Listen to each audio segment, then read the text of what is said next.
अगर आपको अध्यात्म की ऊंचाई पर चढ़ना है तो एक शब्द याद कर लीजिए, सहनशीलता, तितिक्षा। इसको सदैव जीवन में, एक श्लोक गंगा किनारे हमें जीने की सामर्थ्य देता था।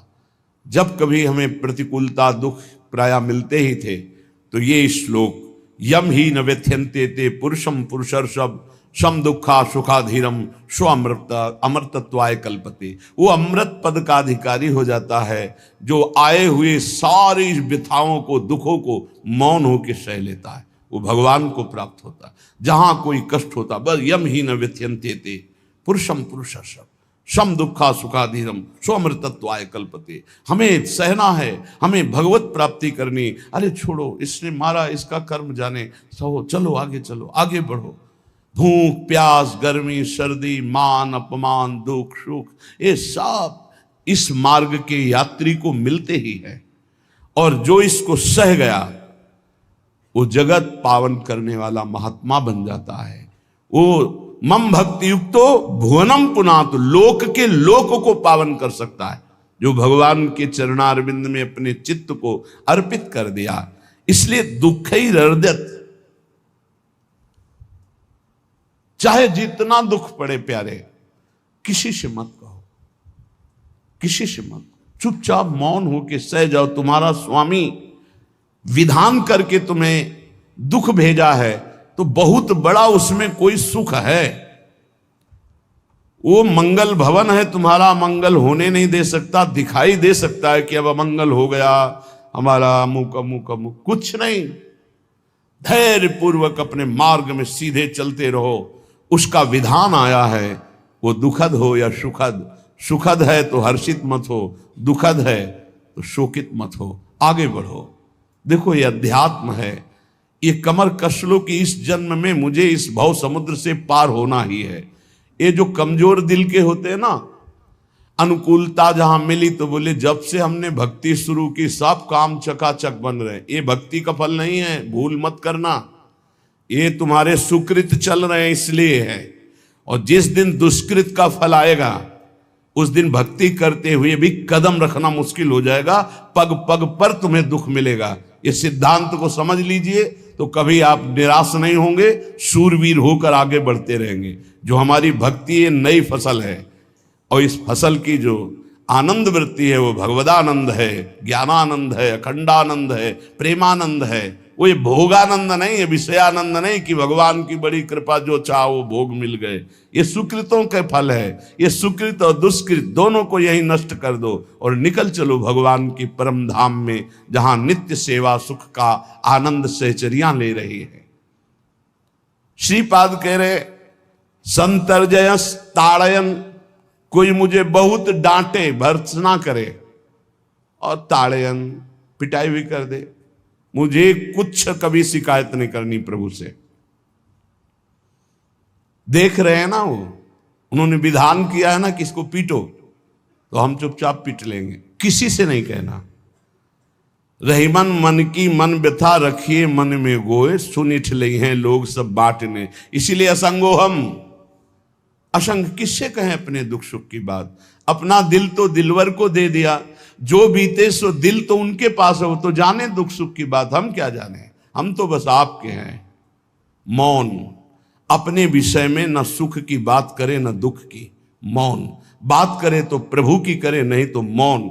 मान लीजिए अगर ये मौन आप धारण कर लेंगे तो निकल जाएंगे माया से, नहीं तो किसी की निंदा कर देंगे, किसी का ऐसा कटु वचन बोल देंगे, परुख वचन बोल देंगे, भजन छीण हो जाएगा, भजन करने की वृत्ति नष्ट हो जाएगी। सैकड़ों लोगों के प्रश्न है कि पहले भजन अच्छा होता था अब नहीं होता। उसमें दो बातें होती है, एक तो भजन की ऐसी भूख बढ़ गई है कि अब उतने भजन से नहीं और भजन होना चाहिए। ये उत्तम महापुरुषों की कृपा पात्र भक्तों की वृत्ति होती है। और एक होता है कि आपसे वैष्णव अपराध बन गया, कुसंग हो गया, इस कारण से ऐसा। अगर आपके हृदय में कोई दोष वृत्ति नहीं हो, फिर भजन में ऐसा लगता है कि मेरे से बहुत कम भजन होता है, वैसा भजन नहीं होता जैसा होना। ऐसा बड़े बड़े महापुरुषों को भी अनुभव होता है। ये कोई निंदनीय बात नहीं है, वंदनीय बात है। पर वास्तविक यदि भजन नहीं हो रहा है, वास्तविक यदि आपका रुक गया है आनंद, तो आप ढूंढ लीजिए, आपका भोजन गलत है, आपका संग गलत है, आपने कोई वैष्णव निंदा की है, बस यही कारण है। यही खोज लेना, यही सुधार कर लेना, किसी से क्षमा याचना की जरूरत नहीं। अंदर देखो और आचार्य गुरु से प्रार्थना करो, सब ठीक हो जाएगा। बड़े कृपालु हैं, जिन्होंने अपराधी मुझ जैसे को घसीटा तो अब अपराध बन जाएगा तो थोड़ी छोड़ देंगे वो, विश्वास कीजिए। उन्हीं से प्रार्थना कीजिए, नाथ यदि आपको अपराध मोचन कराना है तो भेज दीजिए मुझे उसके पास, या उसको बुला दीजिए, मैं पैर पकड़ लूं, हाथ जोड़ लूं यदि अपराध बन गया है, और यदि आप चाहें तो आप क्षमा कर दें, आगे से सावधान रहेंगे। बड़े कृपालु हैं प्रभु, क्षमा कर देते। भजन की वृत्ति को रुकना ये सहन मत कीजिए। समय नहीं है कि आज नहीं तो कल भजन चल पड़ेगा, नहीं, तुरंत वाचिक में आ जाइए, तुरंत वाणियों का गायन कीजिए, नाम कीर्तन कीजिए, ढूंढिए अपराध क्या बना जो आंतरिक हमारा भजन रुक गया, और प्रभु से प्रार्थना करके उसको चलवाइए। वो बड़े कृपालु है, क्षमा कर देंगे। अगर आपने प्रगट में किसी का अपराध किया और वो उपस्थित हो तो जाओ, उनके चरण पकड़ो, उनसे प्रार्थना करो। भजन का रुकना सहन मत करो। बहुत कठिन है भजन करके भगवत प्राप्ति करना। वो हमारे अंदर सरलता पूर्वक भजन चल रहा है, उसको बचाओ। किसी की निंदा मत करना, किसी की अवहेलना मत करना।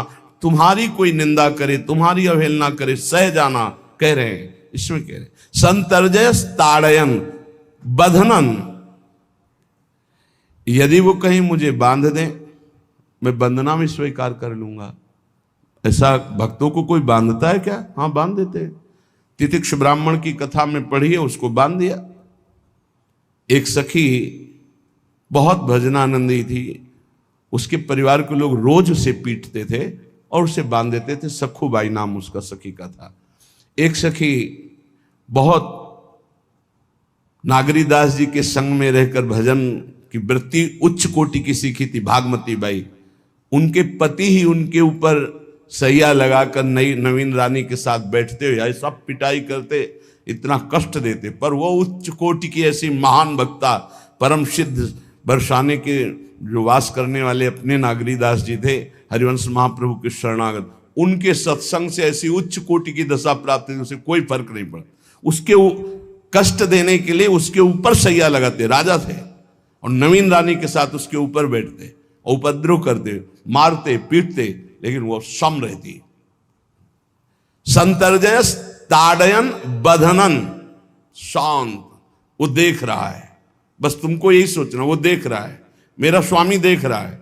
वो देखते हुए मौन है ना, वो चाह रहा है ना, तो तेरा किया मीठा लागे। बस बात समझ लो, इतना तो बहुत बड़ी वस्तु प्राप्त होगी, बहुत बड़ी। एक मिट्टी जब कुम्हार को अर्पित हो जाती है तो पीट पीट कर एक छोटा राई भर भी दाना नहीं रहने देता, क्योंकि राई भर भी अगर दाना रहा वहीं से मटकी फूट जाएगी, राई भर भी अहंकार रहा वहीं से भक्ति रस निकल जाएगा। पीट पीट के उसको एकदम बराबर, फिर भी चैन नहीं, जल डाल के रौंदा, फिर भी चैन नहीं, हाथों से मल कर अपने अनुसार बनाया, फिर चाक पे चढ़ाया, जो चाहा आकार दिया, सूर्य के ताप में तपाया, फिर उसको दहकते हुए आवे के बीच में रख के पकाया, फिर उसमें रस रखने लायक क्षमता आ गई उस मिट्टी में। ऐसे ही हम जब संत महापुरुषों को, श्री भगवान को समर्पित होते हैं तो ये सब होगा। रस रखने लायक हृदय तभी होता है जब आवे में तपता है, इसलिए तैयार रहो। तभी नागरीदास जी ने कहा, बड़ो ही कठिन है भजन ढिग डरिबो। एक सूरवीर योद्धा की तरह जैसे उसके अंग घाव से युक्त होते हैं, वो कदम पीछे नहीं आगे ही बढ़ाता है, ऐसे भजनानंदी चाहिए।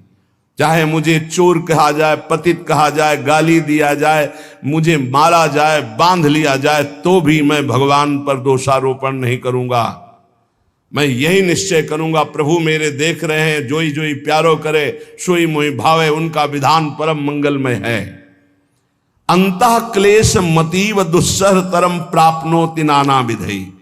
मुझे अंदर से भी बहुत पीड़ा दी जाए, काम पीड़ा, क्रोध पीड़ा, लोग बाहर से तो ये दिया जाए और अंदर से भी ये दिया जाए, तो भी हे प्रिया जो आपसे नहीं कहूंगा। प्रेम में कभी शिकवा शिकायत नहीं होती, ना इष्ट से और अपने प्रीतम के विधान से दिए हुए कष्ट को हम दूसरे से कह दें? धिक्कार है हमारी प्रीति को। प्रीतम सहावे और मैं दूसरे से शिकायत करूं? नहीं, हर विधान आपका सहो। ये प्रेम है मस्ती का, ये लज्जू पंजू ऐसे काम नहीं है इनके। ये तो देखते हैं पैर धर के अगर गर्म लगा तो हटा लेंगे, मत रखना गर्म ही गर्म है। और छाती मजबूत करके कि आग पे चलूंगा तो पैर रखोगे तो चंदन हो जाएगा आग में भी। पूरे जीवन की बात कह रहा हूं, पूरे जीवन की। सोचो उस समय जब 13 वर्ष की अवस्था है और घर से निकले थे, कोई साथी नहीं है, कोई समझाने वाला नहीं, और आज इतना जीवन हो गया इसी यार के सहारे हुआ है। इसी यार, ना 1 रुपया कभी था, न रहा है और न रहेगा। प्रेमानंद का 1 रुपया नहीं है, प्रेमानंद की 1 वस्तु नहीं, ना रहा ना रहेगा। हाँ, प्रेमानंद की सब वस्तुएं हैं, ना होते हुए भी पूरा विश्व मेरा। क्यों? प्रेमानंद भगवान का है। भगवदानंद को प्रेमानंद कहते। वही संपत्ति जीवन भर एक ही साथी रहा है। और हे नाथ ऐसी कृपा करना, अब दूसरा साथी बने ना। अब आओ तो मृत्यु रूप में ही आओ और किसी रूप में मत आना। साथी हो तो आपका साथ हो। सर्वहरण करने वालों में मैं मृत्यु हूं, बस उस रूप का इंतजार है। आओ उस रूप में और समेट लो अपनी लीला। बस कभी किसी से शिकायत, कभी किसी लिए कैसे हो, आनंद है। नहीं सुना है किडनी खराब है तो सुना ही होगा, कोई दुख नहीं, कोई दुख नहीं। वर्तमान दुख वर्तमान के आनंद से बहुत छोटा है। क्या दुख है? स्वामी के द्वारा दिया हो। ये आप हमारी प्रार्थना मान लीजिए। इस मार्ग में चलने पर जो दुख मिले कभी किसी से कहना नहीं, नहीं तो प्रीति में कलंक लग जाएगा, वो तुम्हें प्रभु से हटा देगा। नहीं, रहीमन मन की मन व्यथा रखिए मन में गोए, सुनिठ लई है लोग सब बाट न लिए। ये भगवत मार्ग शूरवीरों का मार्ग। कभी अपनी अंतर व्यथा को किसी से मत कहो। जीवन में अगर कोई हमें कष्ट दे रहा है तो हमारा कर्म है, ना कि कोई व्यक्ति। ये बिल्कुल सिद्धांत तक चर्चा समझ लो। वही व्यक्ति जो मुझे द्वेष करता, वही व्यक्ति जो मुझे कष्ट और दंड देता, वही व्यक्ति प्रणाम करके छाती से लगाकर आंसुओं की धारा से अभिषिक्त किया, तो वो व्यक्ति था या कर्म? जब कर्म भोग हो गया तो वही हृदय से लगा के अश्रुधारा से क्षमा कीजिए, बहुत ऐसा नहीं, आप तो बड़ी कृपा की। व्यक्ति कभी कष्ट नहीं देता, मेरा कर्म उसके ऊपर सवार होकर मुझे दंड देता। इसलिए मैं किससे कहूं? अपनी जबान से दांत कट जाए तो किससे कहूं? ये जो दांत, इससे जबान हमारी पीड़ा को किससे कहूं? अपने हाथ से चोट लग जाए किसको कहूं? ऐसे सब आत्मस्वरूप हैं। हमारा कर्म ही उनके ऊपर सवार होकर हमें दंड दे रहा है। इसलिए भाई, श्रीपाद का सिद्धांत जो कह रहे कि अगर भगवत प्रेम प्राप्त करना है तो मुंह बंद। 22 बाजार में कोड़े मारे गए, एक बार भी श्री कृष्ण से नहीं कहा। पूज्य भाई जी महाराज के जीवन कष्टमय, कभी श्री कृष्ण से नहीं। बाबा नहीं सह पाए, बाबा ने श्री कृष्ण से कहा, श्री कृष्ण चंद्रजू से, ये क्या है, इतना कष्ट क्यों दे रहे हो उनके शरीर को? तो मुस्कुरा दिए, बोले मैं नहीं दे रहा हूं, ये तुम्हारे कर्म का फल भाई जी भोग रहे हैं। ऐसा? बोले हाँ। सीधे अस्पताल गए, भाई जी से कहा, ये आप हमारा प्रारब्ध क्यों भोग रहे हैं? तो कहा, आज ये कौन सा खेल रच रहे हो बाबा, क्या बात कर रहे हो? जीव का अपना कर्म भोगना होता है, किसी और का निजीकृत कर्म भोग? तो उनका, आप हमको बहका नहीं सकते, हमें परम तत्व से पता चला है कि आप हमारे कर्म। तो हंस दिए भाई जी और बोले, देखो हमें कोई फर्क नहीं पड़ता, आपको फर्क पड़ जाता। आप चढ़ो, जिस साधना की चढ़ाई पर चढ़ रहे हो चढ़ो, मंगलमय श्री कृष्ण तुम्हारी यात्रा को पूर्ण करें। हम तो अस्पताल में पड़े पड़े प्रिया प्रीतम के साथ खेल रहे हैं, कोई फर्क नहीं पड़ रहा। ये बड़े महापुरुषों ने अपने कष्ट की तो बात जाने दो, दूसरों के कष्टों को लेकर भोगाए। हम जरा सा कष्ट आ जाए तो बोले हमारी अंदर श्रद्धा थी अब खत्म हो रही क्योंकि कष्ट आने लगा। उसमें भगवान का क्या दोष है? वो तो बड़े कृपालु हैं कि ऐसे पापात्मा होने पर भी मुझे महात्माओं का संग दिया, धाम का वास दे रहे, नाम जपवा रहे हैं। अब हमारे पूर्व प्रारब्ध हमें कष्ट दे रहे हैं, इस समय भी वो हमें दुलार कर रहे हैं। जीव समझता नहीं, केवल दोषारोपण भगवान और भगवत मार्ग पर कर देता है। इसलिए उपासक को अंतः क्लेश मति व दुस्सहतरम, ये जो आप काम क्रोध से जल रहे हो ना, ये तपस्या है, इसका बहुत बड़ा लाभ मिलेगा। और अगर भोग रहे हो ना, गिर रहे हो, पतित हो रहे हो, तो वो सुख नहीं, वो शांति नहीं, वो विश्राम नहीं। और एक बात ध्यान रखना, इस शब्द को याद रखना, ऐसे रहने पर भी हमारे द्वारा जो भी वो हमारे स्वामी ऐसे लेते हैं, जन अवगुण प्रभु मान न काऊ, दीन बंधु अति मृदुल स्वभाव। कल शाम के पूज्य परमहंस राम मंगलदास जी की वाणी का चिंतन हो रहा था, उसमें कह रहे कि जो 30 मिनट भगवान नाम कीर्तन कर लेता, मेरी बात पर विश्वास रखना हो, उसको भगवत प्राप्ति होगी। 24 घंटे में 30 मिनट नाम कीर्तन कर लेता है और अन्य समय विस्मरण रखता है, तो 30 मिनट का नाम कीर्तन उसे भगवत प्राप्ति करा देगा। तुम्हें जो पाठ प्रिय हो, 30 मिनट पाठ कर लोगे, भगवत प्राप्ति हो जाए, कर लो। और बहुत पहुंचे हुए महापुरुष जिनके चरणों में अपार श्रद्धा है, आप लोग तो रात दिन लगे, आपको भगवत प्राप्ति नहीं होगी। चूक हो जाएगी तो जन अवगुण प्रभु मान न काऊ, दीन बंधु अति मृदुल स्वभाव। अग्नि की ज्वाला के समीप रुई का पहाड़ कितनी देर टिकेगा, कितनी देर टिकेगा, उसके ताप में झुलस जाएगा। ये अग्नि की ज्वाला है भगवान नाम कीर्तन, भगवत यश गुणगान। तो जैसे किसी को लगे कि वो नाम जब भी करता है वो रुचि पूर्वक पाप करता है, असंभव। नाम जापक रुचि पूर्वक पाप कर ही नहीं सकता, उसका हृदय जलेगा। पक्का आप जप करके देख लीजिए, आप जप कीजिए नाम, और फिर आपसे पाप जब बनेगा तो आप फिर हालत अपनी देख लीजिएगा, बार बार हृदय जलेगा, नहीं नहीं नहीं। तो एक दिन वो नहीं सिद्ध हो जाएगा और आप निर्विकार हो जाएंगे। इसलिए अंतः क्लेश, अगर बुद्धि मति वो अति अंदर क्लेश आ रहा है, कभी काम आ रहा है, कभी क्रोध आ रहा है, कभी लोभ आ रहा है, कभी मोह आ रहा है, ये आता रहेगा जब तक भगवत साक्षात्कार नहीं होगा। ऐसा मत समझो कि 2-4 महीने जप करेंगे तो हम सिद्ध हो जाएंगे, ये आता रहेगा। ये बहुत भागवतिक शक्ति से संपन्न है विकार, कोई साधारण नहीं है कि तुम माला जपोगे वो नहीं आएगा, माला जपते समय ही आएगा वो। ये भागवतिक शक्ति से संपन्न, काम क्रोध लोभ मोह तब त्रिभुवन को परास्त कर रहे हैं। ये भगवान के पावर से शक्तिमान है। तुम्हारा अहंकार जब गलित हो जाएगा तो इनका आना ही बंद हो जाएगा। जब तक अहंकार रहेगा तब तक ये आते रहेंगे। तो जो तुम्हारे अंदर जलन हो रही, मत कहो किसी से, सह जाओ, यही तपस्या हो जाएगी, यही भगवान की प्राप्ति का हेतु हो जाएगा। प्रभु के लिए थोड़ा कष्ट सहकर आप आगे बढ़कर देखिए वो कितना आपको प्यार देते हैं। यही कष्ट सहना है, आंतरिक विकारों को सहना, बाहरी प्रहारों को सहना, कभी किसी से ना कहना, ये भक्तों का स्वभाव।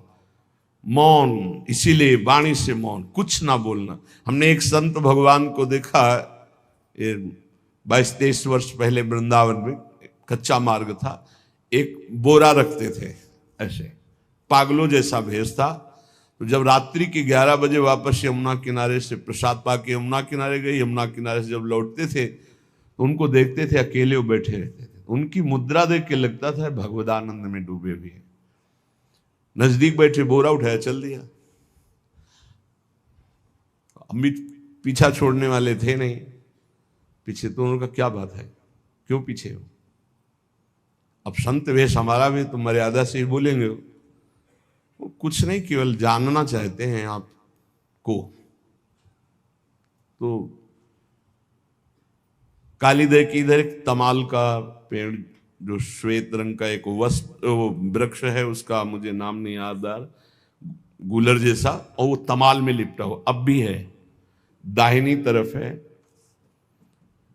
ये जो खाली जगह पड़ी ऊंची, जो अपने दाहिनी तरफ बर्फ फैक्ट्री के आगे जाते हैं, उसी के नीचे बैठ गए। तो हमने पूछा आपकी स्थिति देखकर मुझे लगता है आप हर समय भगवदानंद में डूबे रहते हैं। बोले जब लगता है तो प्रश्न क्यों करते हो? हमको आपकी वेशभूषा देखकर। तो बोले जगत से बचने के लिए ये वेशभूषा है। एक बोरा से जैसे कोई बीनने वाले होते हैं, कबाड़ बीनने वाले, ऐसे बोरा ऐसे रखे थे, गमछा लगाए हुए थे, पूरा शरीर खुला, कोई साधु का वेश नहीं, कोई चिन्ह नहीं, और उनकी स्थिति भगवदानंद में थी। उनका ये किसके उपदेश, किस मार्ग के उपदेश, किस इष्ट की आराधना से आपको ऐसी स्थिति प्राप्त हुई? बोले प्रथम पूज्य श्री स्वामी राम सुखदास जी महाराज का सत्संग हुआ, इष्ट देव श्री कृष्ण, इष्ट ग्रंथ गीता, उसी की कृपा से मुझे ऐसा, मैं भारत के हर तीर्थों में वास करता हूँ, भ्रमण करता हूँ, असंग रहता हूँ, और यही वेशभूषा रहती है बड़ा अंदर से। तो भोजन प्रारब्धवशात जो सामने आ जाता है उसे पा लेता हूँ, नहीं आता भूखा रहता हूँ। तो कहा अगर हम मधुकरी ले आवें कभी आप जिससे तो पालेंगे, बोले दे देंगे तो पालेंगे। दूसरे दिन मधुकरी लेकर के, तो रोज हमारी उनके चरणों में श्रद्धा, क्योंकि उनका रहना और चिंतन दोनों, रहनी और चिंतन बड़ी प्रशंसनीय। जो वीतराग परमहंसों के अक्षर सा वैसे, कुछ पास नहीं, केवल बोरा, वो नाटक के लिए बोरा कि कोई समझे कबाड़ बिनने वाला, और एक गमछा ऐसे रंग बिरंगा, बस कुछ नहीं, कोई भागवतिक चिन्ह नहीं। एक दिन देखा वो पड़े मक्खियां भिन भिना रही, तो नजदीक गए, क्या होगा? कहा चुप जाओ। इनका बोलिए ना। बोले वमन और शौच दोनों हो रही है, शरीर बिगड़ गया है, तो हमका औषधि के लिए हम व्यवस्था, बोले इसलिए कह रहा हूं आप बच जाइए। तो हम कहा हमें बता तो दीजिए क्यों नहीं? तो बोले आया हुआ प्रारब्ध है, इसको हंस के भोगना है। ऐसे कोने में साइड में ऐसे पेड़ के किनारे पड़े, 2-4-10 दिन जो भी व्यवस्था उनकी बनी, फिर वो हमको दर्शन नहीं मिले, अन्य तीर्थों में चले गए होंगे। ऐसा महापुरुष, क्या हम अपने शरीर को इतना प्यार करें कि भगवान से श्रद्धा हो जाए, भक्ति मार्ग में हम लड़खड़ा जाएं, फिर सत्संगी किस बात का? ये पक्का समझ लीजिए, ये जो भगवत मार्ग है ये शूरवीरता का मार्ग है, सहन करने का मार्ग है। जितने भी महापुरुषों के चरित्र हैं आप पढ़ करके देख लीजिए, भगवान के चरित्र से भी ज्यादा लाभ भक्त चरित्र सुनने से इसलिए होता है कि हमको लगता है कि हमारे जैसा जन्म लेकर इतना कष्ट सहकर इस ऊंचाई पर पहुंचे, ये बड़ी बात है कि वो जीवत्व से हमारी तरह पैदा होकर ईश्वत्व को जाता है। इसलिए भक्त चरित्र में विशेष बल हमको प्राप्त होता है। क्या क्या कष्ट सहते, और आप खुद देख लीजिए, आपको जितना कष्ट है उससे बड़ा सुख है कि नहीं, अंदर देख लीजिएगा तो इसी से अनुमान लगा लीजिए, जितना बड़ा कष्ट उससे कई गुना बड़ा सुख भगवान देते हैं, तभी वो उनका यश गाते रहते हैं। ऐसे थोड़ी होता है कि हमारे भगवान का हम भजन करते, हमारे साथ न्याय नहीं हुआ। न्याय तो सही बात नहीं हुआ, नहीं तो तुम्हारी दुर्गति हो जाती। सही बात में उन्होंने न्याय नहीं किया, पक्षपात किया है तुम्हारा। अगर वो सही न्याय करते तो ईमानदारी से कहते हैं, केवल नरक के कीड़ा ही बनना पड़ता और कुछ नहीं है। खूब देख लो, डबल चेहरा होता है, एक सामने का चेहरा देख रहे हो और एक एकांत का चेहरा होता है, डबल चेहरा होता है। और भगवान डबल रखो चाहे तिबल, सब देखते हैं। सब हम बैठे हुए देख लो ईमानदारी से वृंदावन की भूमि में, एक चेहरा है जय श्री राधे, और एक चेहरा है जो राक्षस है अंदर बैठा। देख लो, अंदर देख लो, बिल्कुल इस समय सीसी कैमरे में हो, अंदर देख लो, एक राक्षस बैठा है, और उस राक्षस ने जो जो करवाया आप लिखो रजिस्टर में, तुम्हें याद है जितना, और इसके बाद आप न्यायाधीश बनो, फिर आपकी क्या दुर्गति होती उसका। इससे ऐसे होता है, हे प्रभु, तब इतना इमाम मचता है, तब उनकी कृपा नजर आती है कि बोले भगवान ने न्याय नहीं किया। हम कहते सच्ची बात तुम कह रहे हो प्यारे, न्याय नहीं किया इसीलिए बचे हुए हो। अगर वो न्याय कर देता, पक्षपात न लेता तुम्हारा, तब तुम्हारे होश उड़ते, चाहे जो कोई हो, अपना रजिस्टर जांच के देख लो। इसलिए कहते हैं कि सबकी जीवनी शुक्ल पक्ष की लिखी जाती है, कृष्ण पक्ष की तो केवल उसी की छाती जानती, दूसरा नहीं। हृदय में जितने विकार, हृदय में जितना अंधकार, हृदय में जितना कूड़ा करकट, वो तो हम जानते हैं कि हमारी स्वामिनी की कृपा ने कितना निर्मल किया है। तब उनकी स्वामिनी जू मुझ जैसे अपराधी के अपराधों का विस्मरण करके आप ऐसी कृपा। तो आपको लगता है कि संतों की एक दैन्य भाषा होती है। नहीं, ईमानदारी से संत कभी झूठ नहीं बोलते। जैसे कह रहे हैं कि मौसम कौन कुटिल खलकामी, तो अंतर ये होता है कि आंख में जैसे थोड़ा पड़े तो बहुत बुरा लगता है, और पीठ में इतना बड़ा तिनका चला जाए तो कुछ समझ में नहीं आता। संतों का हृदय आंख जैसा होता है। थोड़ी सी भी गलती में हाय हाय मच जाता है, धिक्कार है तुम्हारे जीवन को, अपने को तुम क्या समझते हो, क्या है तुम्हारे अंदर विचार। और जो मलिन अंतःकरण वाला था, भारी भारी पाप करके भी उसको पश्चाताप नहीं होता। संत जनों को एक पाप की जरा सी वृत्ति की आभास स्फुरना, वो पूरा पाप नजर आने लगता है उनको, क्योंकि इतना निर्मल हृदय होता है। तो सच्ची कहते हैं कि जैसे घोड़ों की लगाम पकड़े हुए श्री कृष्ण अर्जुन की बैठे हैं, ऐसे अपने भक्तों की लगाम पकड़कर बैठ जाते हैं, तो यात्रा अध्यात्म की ऊंचाई की चलती, किसी की सामर्थ्य नहीं। इसलिए सब भक्त ऐसे तो आपको मिलेंगे। जहां सामर्थ्य की बात है वहां केवल श्री भगवान की कृपा है। इसलिए बाहर की पीड़ा और अंतर की पीड़ा अपने प्रीतम के द्वारा दी हुई मानकर सह जाओ, तो आगे प्रीतम तुम्हारा स्वागत करने के लिए खड़े, पक्का समझ लेना, पक्का। और वो देंगे ये पीड़ा। क्यों देंगे? इसी पीड़ा में पता चलता है कि तुम्हारे मन की सुई किधर जा रही है। प्रताप राय जी महाभागवत थे, बड़ा चरित्र है। उनके यहां एक व्यापार चलता था कुल परंपरा से कि आपको अगर रुपए की जरूरत है तो आप अपना स्वर्ण आभूषण या कुछ रख जाइए गिरवी, और रुपया ले जाइए, और ब्याज से तो रुपया दे जाइए, अपने मूल गिरवी ले जाइए जो रख के गए हो।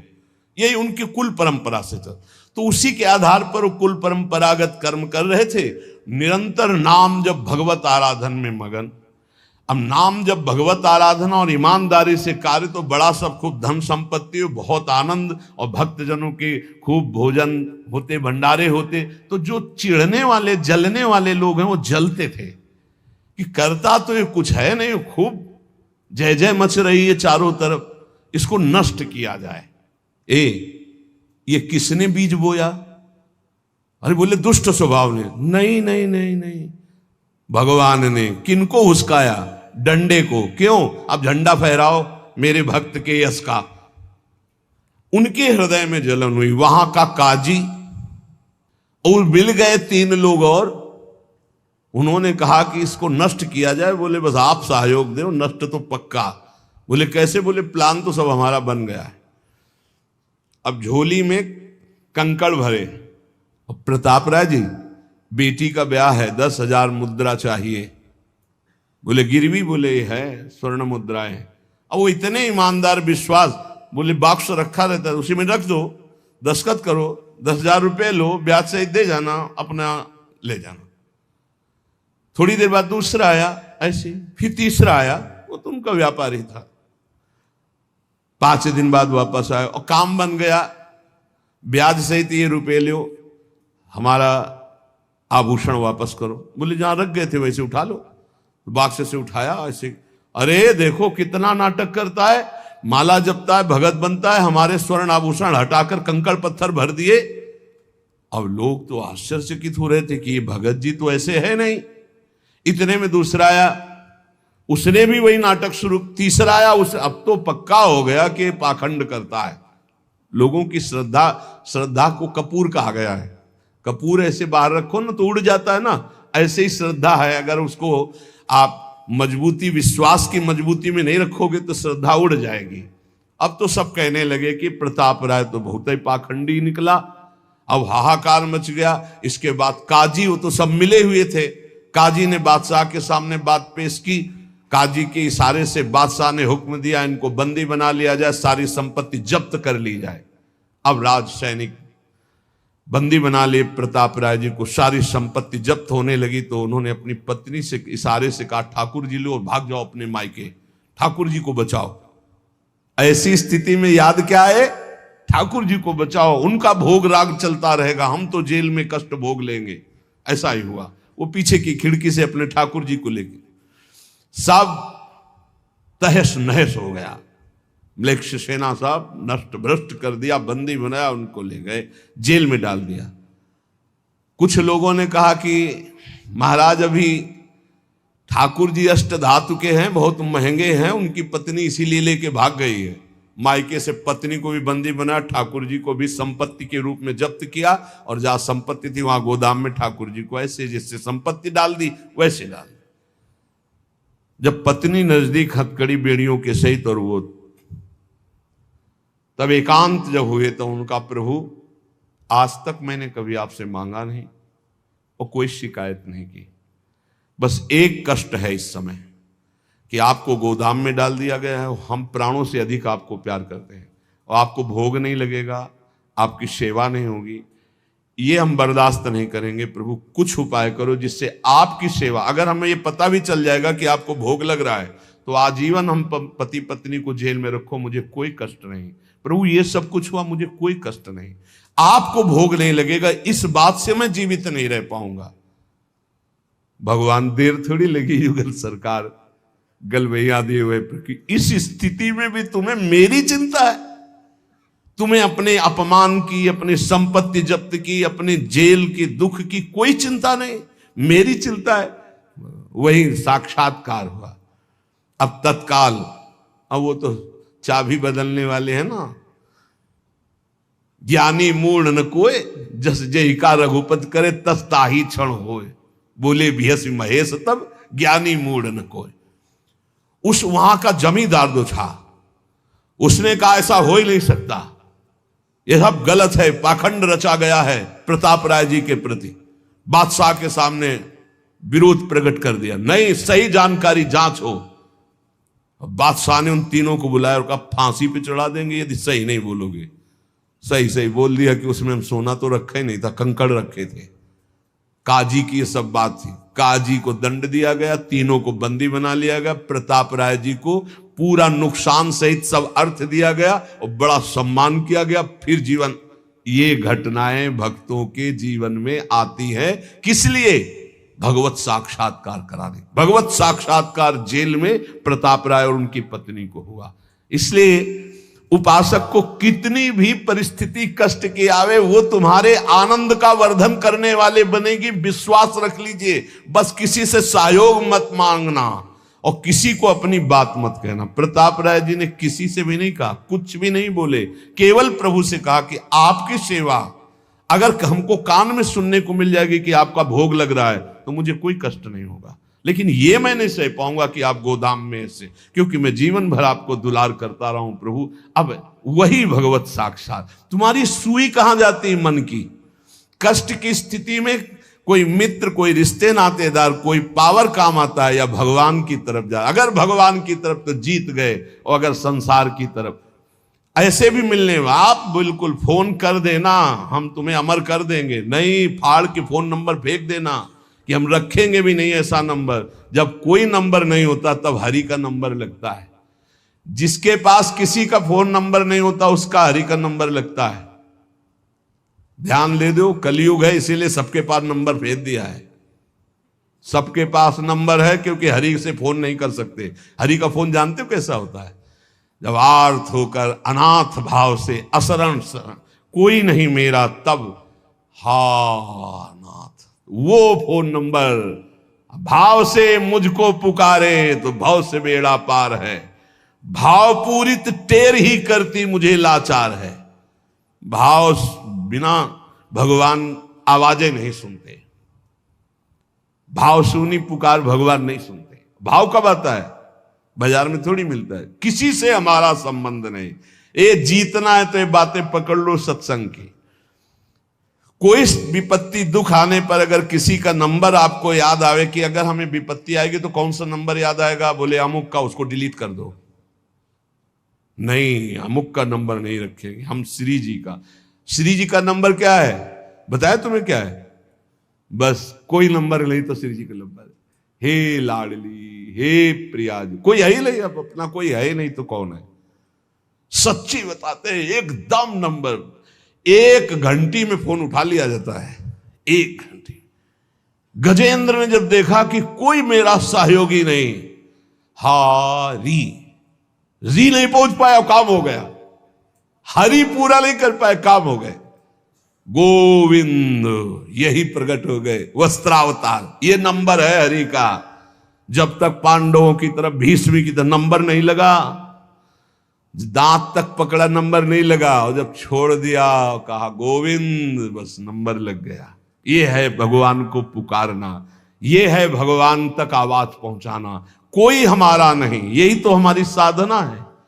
और यहां मां नंबर लिखे चले जा रहे हैं, व्यवहार बनाए चले जा रहे हैं, डायरी बनाए चले जा रहे हैं, इतने नंबर। अरे ये सब क्या करोगे, ये सब नरक पहुंचाएंगे नंबर। एक केवल हो हरि शरणम, बस सब काम बन जाएंगे। बोले नहीं, सहयोग होता है, इससे क्या सहयोग होता है? अगर बात बिगड़ जाए तो अंग रक्षक ही सूट कर देता है, और कौन? अंग रक्षक ही सूट कर देता है। अगर वो चाबी बदल जाए ना तो रक्षक ही भक्षक बन जाता है। किससे रक्षा चाहते हो? जो काल का भी शासन करने वाला है, उससे रक्षा चाहो। देखो सच्ची बात, ये केवल प्रवचन नहीं कर रहे, हृदय की बात कह रहे। मान लीजिए मेरे प्रभु ऐसे है, कोई महान नहीं है, वो जिसको महान करते हैं वही महान हो जाता है प्यारे। ऐसे हाथ हटा ले तो सब हान ही हान है, कोई महान ही नहीं है, महान नहीं। वो हटा ले तो बस उन्हीं से महान है, सच्ची कहते हैं उन्हीं से महान है। दबी बात खुल जाए तो असलियत समझ में आ जाए, और वो जानते हैं, और वो जानते हुए हमें नमस्कार करवा रहे, प्रणाम करवा रहे, भोजन दिला। अरे जय बोलो उनकी। हमारे साथ भगवान ने क्या किया? अरे तुमने भगवान के साथ क्या किया? कितनी कृपा की भगवान ने। इतने अपराध का दंड जानते क्या होता है? पूरा जीवन बर्बाद हो जाए। और यहां पूरे जीवन अपराध कर रहे हैं, जीवन आबाद किए हुए हैं ऐसे प्रभु के प्रति। ये हम इसलिए कह रहे हैं, जो कहते हैं ना हमारी भगवान पर श्रद्धा नहीं रह गई, तो तुम्हारे ऊपर हमारी श्रद्धा नहीं रह गई। देखो ना कहां श्रद्धा लायक हो तुम, क्या हो तुम। ये हम असलियत कह रहे हैं। ऊपर से चिकना चुपड़ा, अंदर से सब गंदा होता है। भगवान बचावे, नहीं तो मना खष्टान इंद्रियाणी प्रकृति स्थान कर सती। दुर्गति वाले काम होते हैं, दुर्गति वाले। आप जो भी देख रहे हो केवल कृपा देख रहे हो। अगर वो कृपा हट जाए तो कुछ नहीं देखने लायक किसी में भी। जहां कहीं कुछ भी है वो मति की रति गति भूति भलाई। जब जेहि जतन जहां जेहि पाई। सो जानो सत्संग प्रभाऊ। लोकहु वेद न आन उपाऊ। इसीलिए हम कहते हैं ये मत कहो मुझे भगवान पे श्रद्धा नहीं रह गई।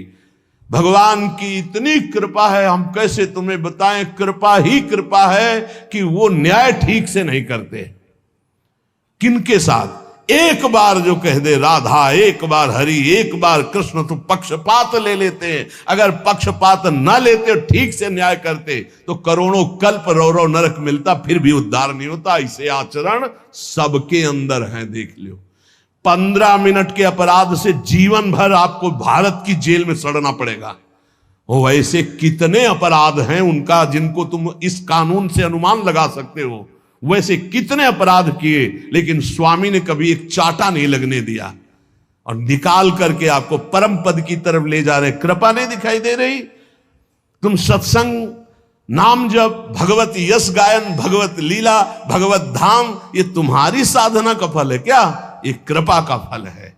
तुम अपने को देखो और कृपा को देखो, तो यही बलिहारी जाएगी कि जासु कृपा नहीं कृपा आघाती। जिनकी कृपा कृपा करने से आघाती ही नहीं है। इसलिए अंतः क्लेशमति व दुस्सहतरम प्राप्नोति नाना विधि। नाना विधान से यदि अंतर बाहर कष्ट मिले तो चुपचाप सह जाना। राधा राधा राधा,